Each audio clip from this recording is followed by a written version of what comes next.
Okay, for this day, we will be talking about thermography as part of electrical system maintenance program. So, generally speaking, these are the thermal scanning or thermal imaging of the electrical components to do the predictive and preventive assessments in relations to the reliability and safety in operations. This will tackle about the introductions to thermography, thermal image, thermography as part of electrical system maintenance program, performing thermography, tips and key point in performing, so common cases arises in thermography survey for electrical system, and lastly, to construct a thermography report.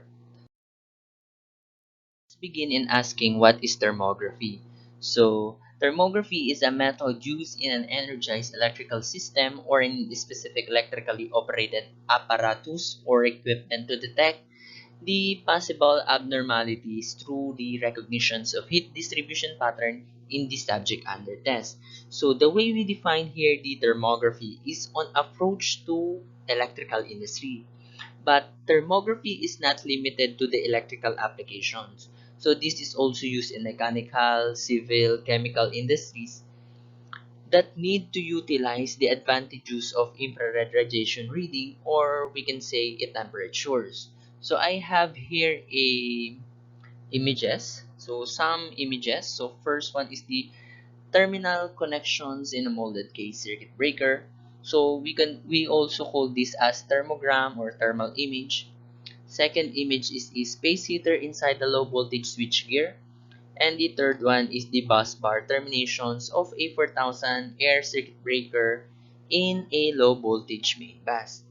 So these thermal images are a common components found in the electrical system. Before going deeper to the applications of thermography in the electrical system, so let's have a basic theoretical approach, which is the Kirchhoff's law of thermal radiations, which state that emittance plus transmittance plus reflectance is equal to 1. So in explaining this parameter in relations to thermal radiation, so I have here the illustrations for emittance.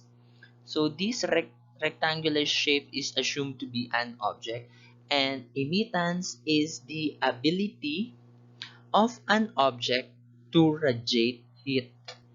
And when we say reflectance here, so assume we have here an object which is producing heat, which can contribute to an object, and the reflectance is the ability of the effectiveness of reflecting the radiant heat.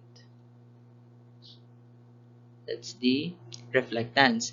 And when we say transmittance, so transmittance is the effectiveness or the amount of radiant heat transmitted a surface. So assume this is a object and transmitted to another object, so that's the transmittance. So but what industries most use? So I have here the another formula, which is including only the emittance plus reflectance is equal to 1. We tend to omit this transmittance because most of an object in the industries is opaque. So which when we say opaque, it is not transparent, so doesn't have a capability on transmitting. So that's that's why we omit transmittance in the industries. We just only using emittance plus reflectance is equal to 1. As we discuss the basic parameter of a thermal radiations, let's go into the important parameter that we'll use in conducting thermography, which is the emissivity and its symbol for epsilon. So emissivity is the relative ability of an object to emit energy as a thermal radiation. So I have here a table of emissivity, which is common electrical materials which is commonly used for electrical, like aluminum, copper, PVC, galvanized pipe, so stainless steel and other. So with its corresponding emissivity values. So what's the use of emissivity values? So I have here in some illustrations. So from your right side, this thermal setting is emissivity adjustment setting in a thermal scanner. So but it may be varies depending on your thermal scanners or thermal imaging. So the use of emissivity values is in testing. We will set up the thermal imagers or thermal scanning for a correct measurement. So here you may find the emissivity, the word emissivity. So adjusting the appropriate emissivity value for an specific electrical equipment and material, or depending on materials make. So assume it is aluminum, then you will use the emissivity values of aluminum. If it is copper, then use this corresponding emissivity values. So this adjustment for a correct emissivity value is like a calibrations to properly measure the surface. So here, so these readings is appropriate because you use these emissivity values and the measurement reading is 34.8. So we define thermography as a surface measurement, surface temperature measurement. That's a thermography. So in order to have a correct reading, so of the temperature, so we use the appropriate emissivity values depending on its material make. So if it is copper, then use the copper. So that's the use of emissivity table.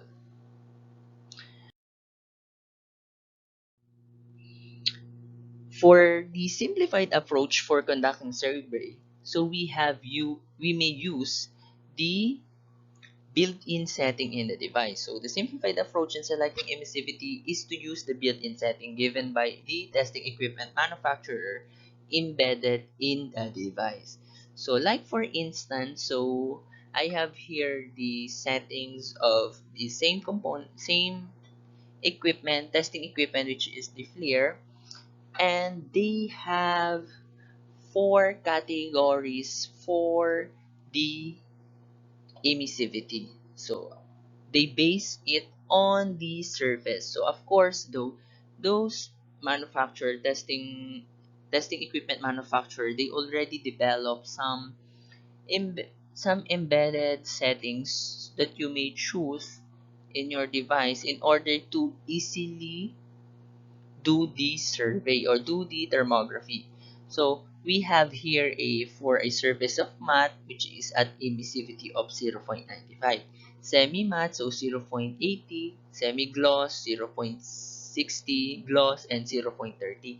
Typically these emissivity values, that that range of 0.95 to 0.8 is commonly a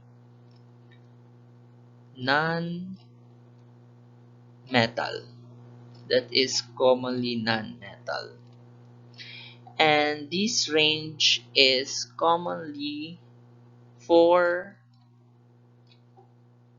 metal. Typically for a industries or building thermography, we tend usually use this, the 0.95 and up to 0.80, the range for building thermography. Some other professionals recommending that range for building thermography.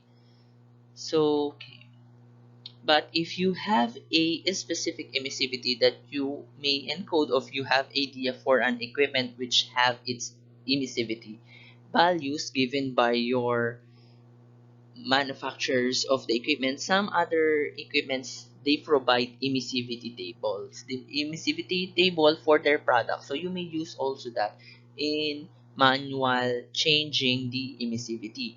But for instance, you are doing a surveys for a industrial plant which has a huge number that you need to test. So you may use also these built-in settings.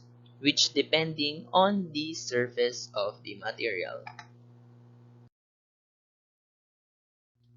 Thermal image generated from the thermal scanner are interpretable depending on the thermogram or the thermal image generated. Observations of the heat distribution pattern can give a hint on what cause abnormal heat distribution patterns. So the usefulness of having a thermal image is we find easily the anomalies by looking at the output image of the thermal imager. So making an edge in maintaining the electrical system. Imager is also an image producing device which images is made up of pixel. These thermal images in basis with the heat distributions of the subject under test presented by a variety of color according to the color palette used with each individual pixel corresponds to the thermal data. So those individual pixel will correspond to the thermal data based on the color palette. So we have here three common color palette in the thermal scanner, which is may found in the market. So the iron bow, rainbow, and the white hat.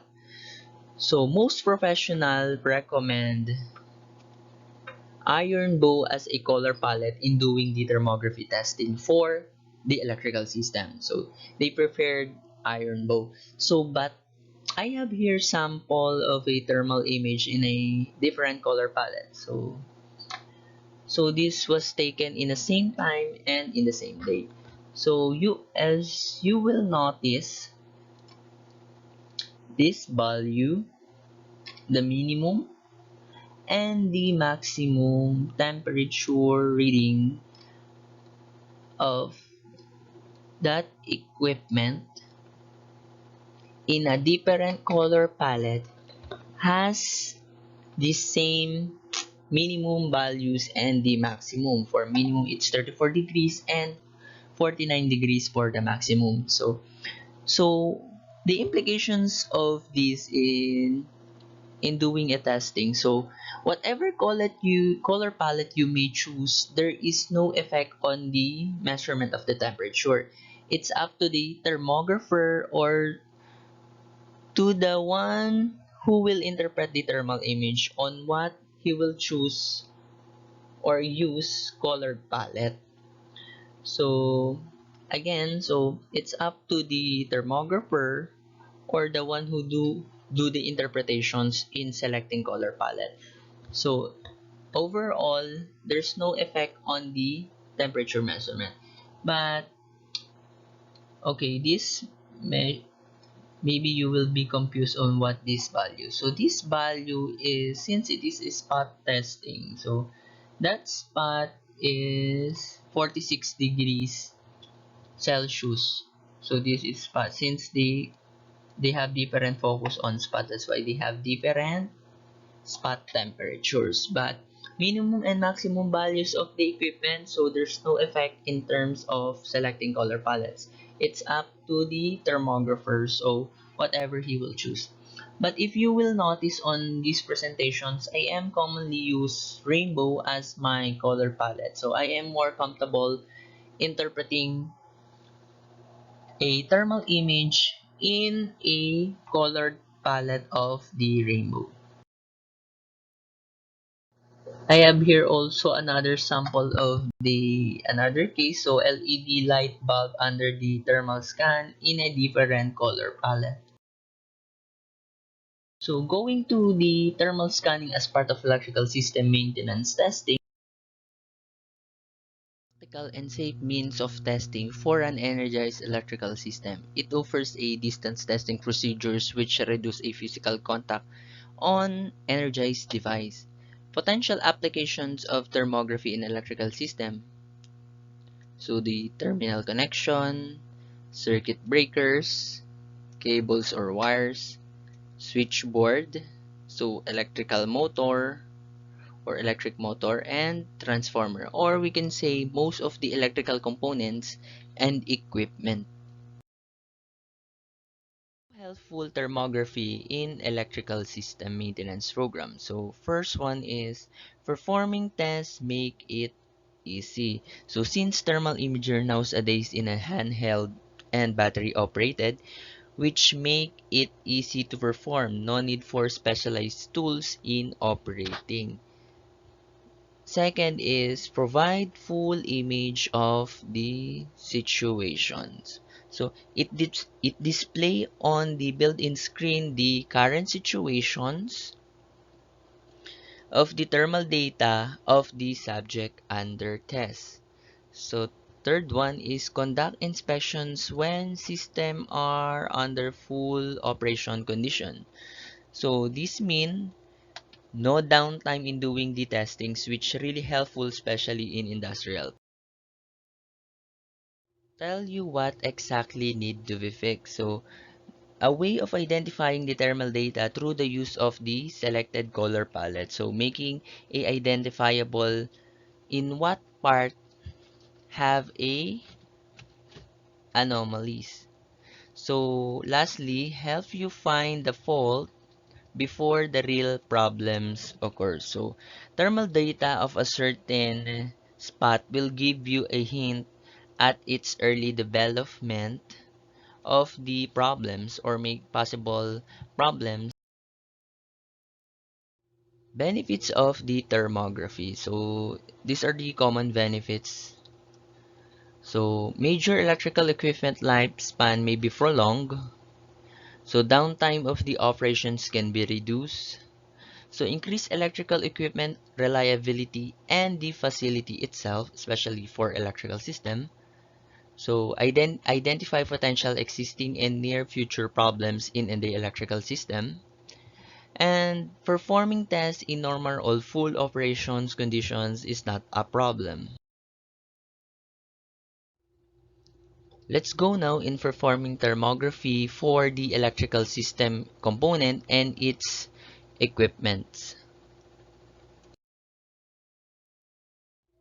Performing thermography testing in the electrical system as easy as getting a human body temperature. So handheld thermal scanning devices operated by the battery is now available in the market.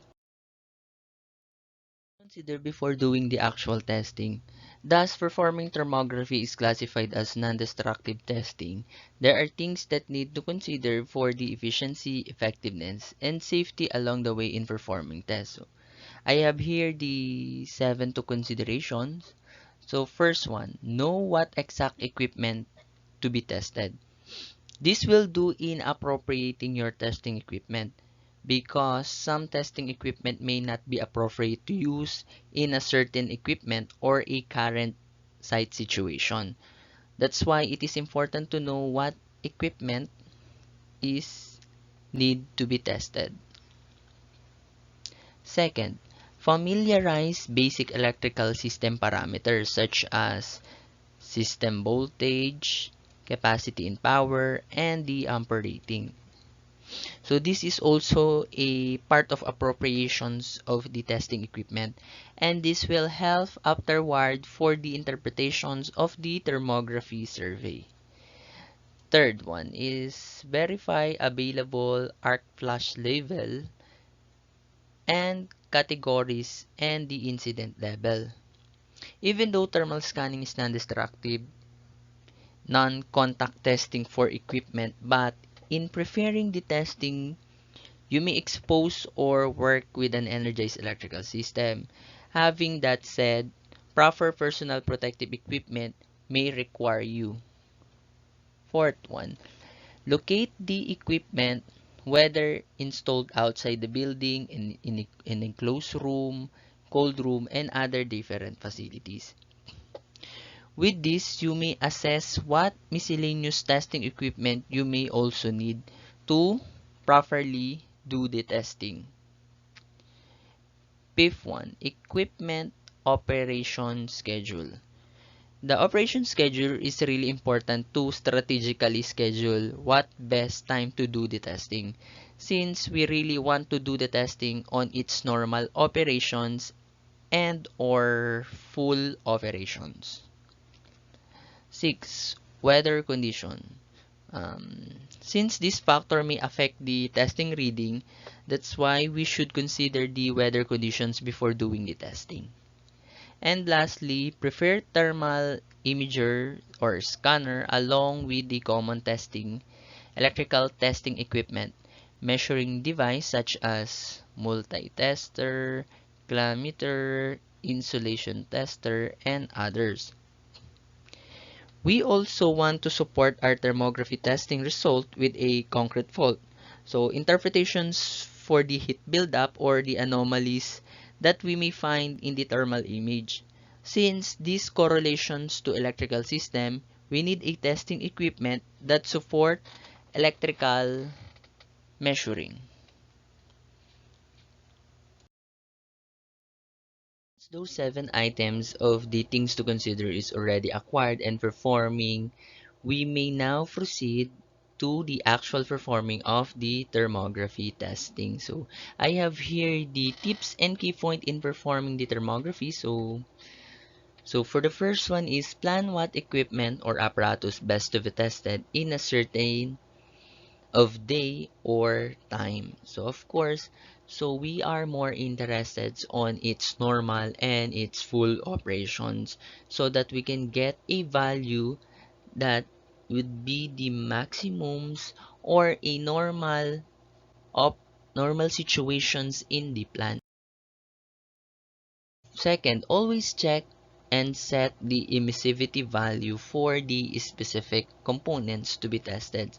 As we discuss emissivity, so how this is very helpful to get the proper measurements for a certain equipment. Don't forget to check and set the reflected temperature compensation. So note, so usually, so RTC for an indoor thermography most likely corresponds to its ambient temperature. So for the RTCs in doing the building thermography.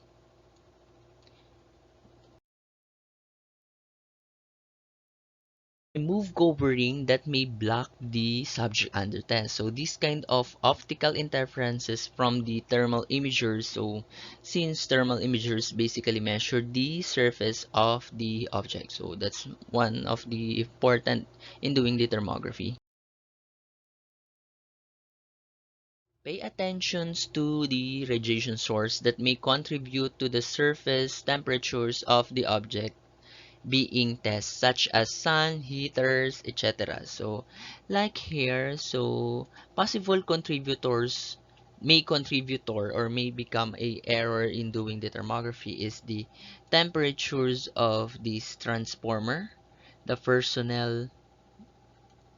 So I have in this situation the three have three personnels and external source which is the sun since it is installed outside the building that may contribute on its temperature.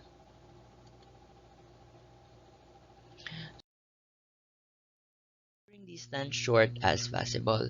So the factor you need to consider here is the FOB. So the FOB is a field of views for your thermal imagers. It may be varies depending on the model, brand, and other lenses they use. So so the FOB describe the area visible with the thermal imager. That's why it is recommended to at least as short as possible.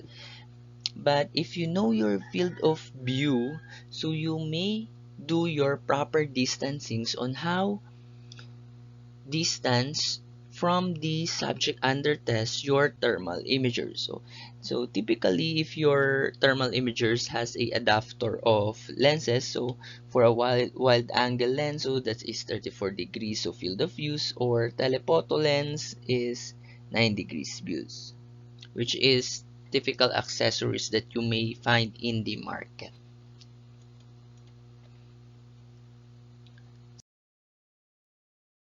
7. Changing positions from point to point to identify further reflections contributing. So as we discuss the contributings of the or the reflections in the basic to thermal, so in doing the actual performing of thermography, so it is important to position, so changing position. So I am initially do a initial point of measuring from its front, so on its fronts of the objects. Then if I see from the thermal image that there is a problems or just a blurring color or other contributing lightings, so I change its position. So I try point A and other sides to point B to further check if there is a contributing reflections. Take an actual photo of the device under test. So this will help in analyzing the thermal image later. So some thermal imagers has a capabilities of taking a photo, some doesn't have capabilities of that. So the advantage of taking a photo is you may clearly interpret some other data for in doing a whole system thermography surveys. So you may neglect some portions of your testing. So that's why it is important at least to have take a photo of your actual equipment than the thermal image or the thermogram. Take down notes, environmental conditions on the day the survey will be held. So of course it will help you for analyzing. So other information that may also help you to properly analyze the humidity, ambient temperatures or room temperatures. Lastly, so write down observation based on approach on a physical and electrical aspect. So for a physical aspect, this is commonly done by looking over on its bodily components and basic assessment that render checking and integral rigidity through visual assessment. So just a visual inspections and then take down notes it on your forms or in your testing form, whether it's there's a crack, there might be a wrong installation. So that's other factor that may also help in interpreting the thermography. So second is the for electrical aspects. So in assessing for this item, we are more interested on electrical parameters available to check so that we can do the analysis for the heat recognition. So electrical measuring device such as multitester, clammeter, insulation testers, and even metering device installed in the component can be the source of your data. Now, let's go to the different cases in the electrical system application. Our case number one is the loose connection. So loose connections is common case encountered in electrical thermography survey. By the reason tightness for electrical connections is crucial, losing its continuity by means of terminal connections tightness, a failing of its better electrical resistance. So origins of these problems are improper use of tools in tightening. So in initial doing the constructions or in building the equipment, so improper use of tools. So second is vibration received from equipment itself. So and nearby equipment that regularly vibrates. So, external factor to the equipment. And third, frequent changing, adding, removing, and reinstalling in the common terminal. So, this is commonly maybe problems in if there is an expansions, you will maybe neglecting or you're changing. So retap, reinstall the wiring connections. That's our typical cause of loose connections. So and lastly, human error. Number two, the unbalanced load. So, under the thermal image, so unbalanced and loose connections sometimes be compared since it's generating almost the same as loose connections thermal image. So, as you may notice here, so I have here a thermal image of unbalanced and loose connections. By the way, we're not comparing the physical features but the heat distribution pattern of the thermal image.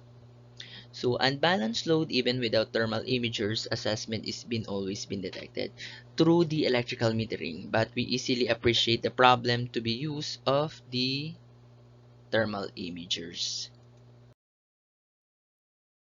Number three, the near to overload or the overloading. So, indications of a heat buildup from a circuit breaker, particularly to have a consistent heat distributions. So, as you may notice here, how consistent his heat distribution pattern in the equipment.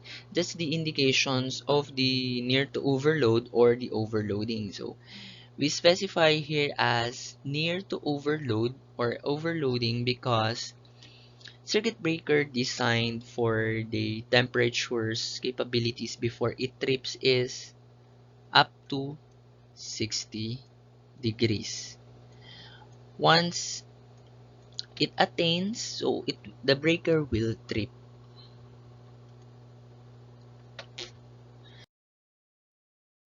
Number 4, the undersized wire and cable. With this heat distribution pattern typically appears in an undersized wires and cable. So considering the wire's ampacity to carry the load is inadequate, causing to generate excessive heat from its normal when it is properly sized. That's why wire size has its ampacity called ampacity, so current carrying capacities of the cables, because the effect of using undersized cable, so resistance resisting the current, so it generates heat, as may find here in the thermal image. So another sample is a 200 ampere trip MCCB main breaker with installed wires of 38 mm squared only, which is the ampacity of it is 120 ampere, and the load carrying of this line is up to 200. So using 200 ampere trip, and you will just use 130 ampere. So it is also a code violations.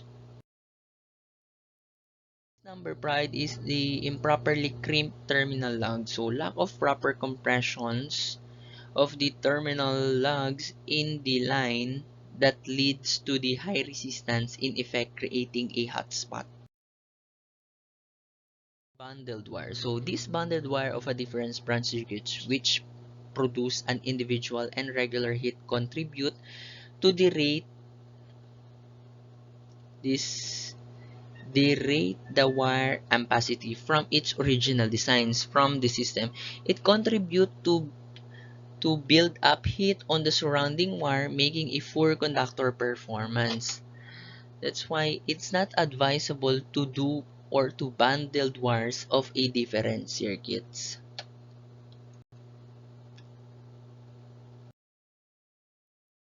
Number 7, which is the excessive wires in wireway, cable tray, and conduit. So, excessive number of wire in a cable tray from its allowable number of conductor bring to develop heat in the clusters of wire. So this case number 7 is almost the same as a case number 6, but it just happened you are just overloading the cable tray fill. That's why you may refer to your code, so electrical code, what is the allowable fill in this particular conduit in this particular size.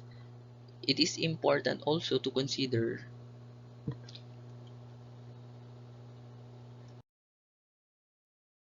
Another case of excessive wire in a wireway, in this case a trunking filled with a 30 mm squared and 38 mm squared THHN wires plus its corresponding ground wire generate heat buildup on the surface of the trunking.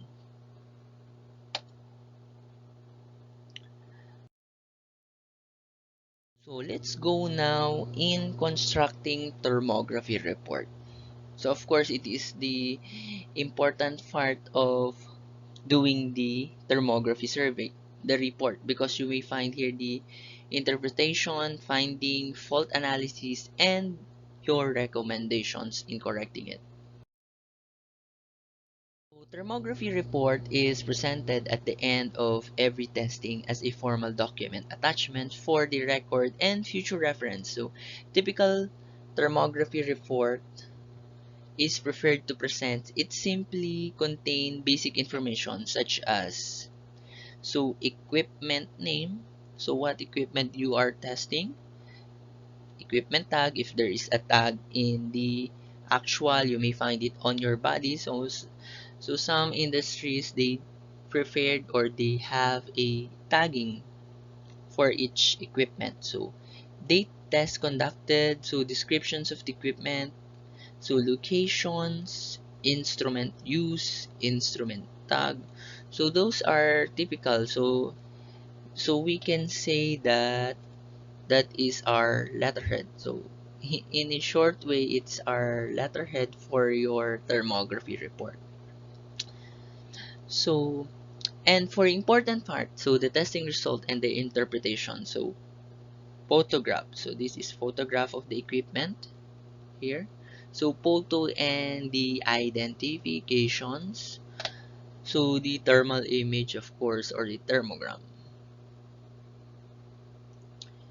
The findings and fault analysis for each situations. So your recommendations to correct if it is needed. So person in charge at inspection, so performing witness, supervising personnel, so person in charge in conducting the thermal scanning or the thermographer. That's our common content of the thermography report. The basic informations and the testing results and its interpretations. Is for making an interpretations of the report. So method 1 or the spot testing. So here's our consideration. So behavior of the component. So how this equipment behave in the system. So whether it's a like the sample in an earlier, so space heater in the inside the low voltage switch gear. So of course it is naturally behave to heat up your switch gear. That's why you need to know how your components behave. Second, operating and maximum temperatures of the equipment. So thermal image, we get the temperature. That's why as we know the operating and its maximum temperature, we can give a findings and recommendations in a correct manner. Role of the equipment in the system. And lastly, design and installation. So design and installation is also a considerations. Sometimes the design may be the problem, like in our previous cases from cases 7, 6, which is they neglect the capacity of peeling of conduits and wireway, undersized cable. That's why design installations also a factor in interpreting the report. So for the method 2, the temperature difference. So in this method of evaluation, categorized in 3 different level of severity based on the temperatures. So they generally base the interpretations on the temperature reading, on what it's read on the spot, to the spot, and to the spot. So you will have a reference for its interpretations and recommendation actions.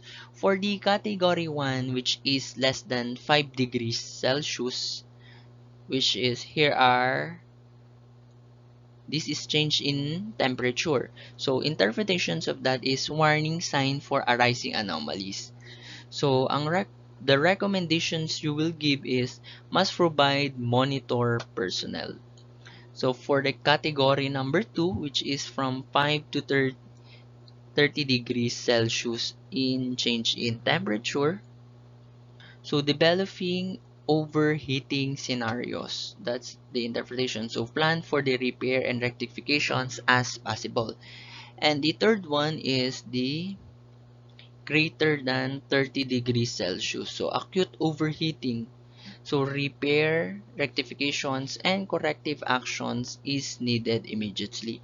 So that's how we interpret report or thermal image for our report. Okay.